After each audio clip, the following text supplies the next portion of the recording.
प्रत्येक बातमीतील घटनेच्या वास्तविकतेची तुलना थेट पाहत रहा चांगली अपडेट। कवठेमंकाळ तालुक्यातील डबल महाराष्ट्र केसरी पैलवान चंद्रहार पाटील यांनी आयोजित केलेले रुस्तू मेहंद हे मैदान 3 कारणांमुळे चांगले चर्चेत राहिले। यापैकी पहिले कारण या मैदानाला झालेली अफाट गर्दी, यानंतर दुसरे कारण म्हणजे दिलेले या भागातील सर्वात मोठे बक्षीस, यानंतर मैदानातील काही घडामोडींमुळे हे मैदान चर्चेत राहिले। यामध्ये काही गोंधळ निर्माण झाल्यामुळे हे चित्र स्पष्ट उभे राहिले असले तरीही एवढ्या मोठ्या संख्येने बैलगाड्या व शर्यत चौकीने येऊन हे उत्तम प्रकारे हे मैदान पार पाडले। यामध्ये जनरल गट सोडण्याआधी चंद्रहार पाटील यांनी सर्व गाडी मालकांना मंचावर बोलावले होते। त्या गटाच्या चिठ्ठ्या टाकण्याच्या आधीच काहींनी हुई केल्याने गाड्या सुटल्या। गाड्या सुटल्यानंतर कोणतीही अधिकृत घोषणा न करता जनरल गट सुटल्यामुळे पुन्हा बैलगाड्या परत बोलवण्यात आल्या।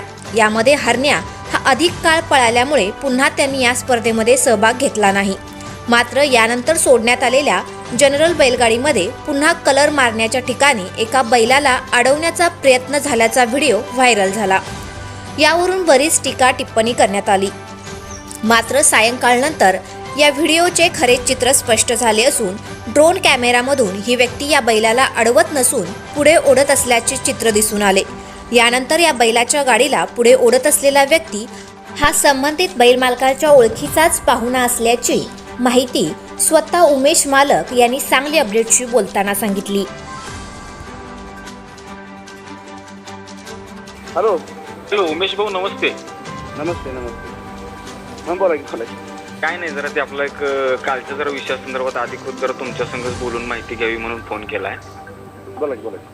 काय नाही म्हणजे नेमकं काय, तो व्यक्ती आपलाच होता, आपण त्याला होय, मामाचा मुलगा आहे आपल्या, तो त्याला कळलं नाही, यशवंतर काळ्याची गाडी यशवंतर ओळखली बघितली त्यानं, मग ते आपली बी तशीच व्हावी म्हणून मध्ये केलंय।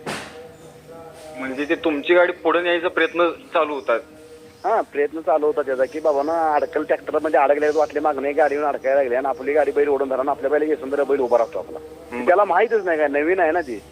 बर बर बर, त्यामुळे काय झालंय काय माहितीये का, नाही तुमचा मेसेज आता ते बऱ्याच उशिरानं मिळाला, झालंय काय माहितीये का, ते आता गैरसमज निर्माण व्हायलेत बऱ्याच ठिकाणी।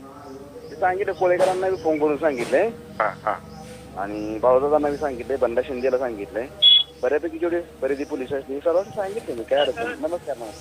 मग ते जरा मी म्हटलं ऑफिशियल जरा तुम्हाला कारण तुमचा ऑडिओ एक ऐकला आता, त्यानंतर फोटो पण बघितले, म्हटलं कुठेतरी तुमच्या संबंधितच असणार आहे आणि जाणीवपूर्वक त्या स्पर्धेमध्ये कोण काय अडवण्याचा प्रयत्न केला असं तर झालेलं नसणार आहे।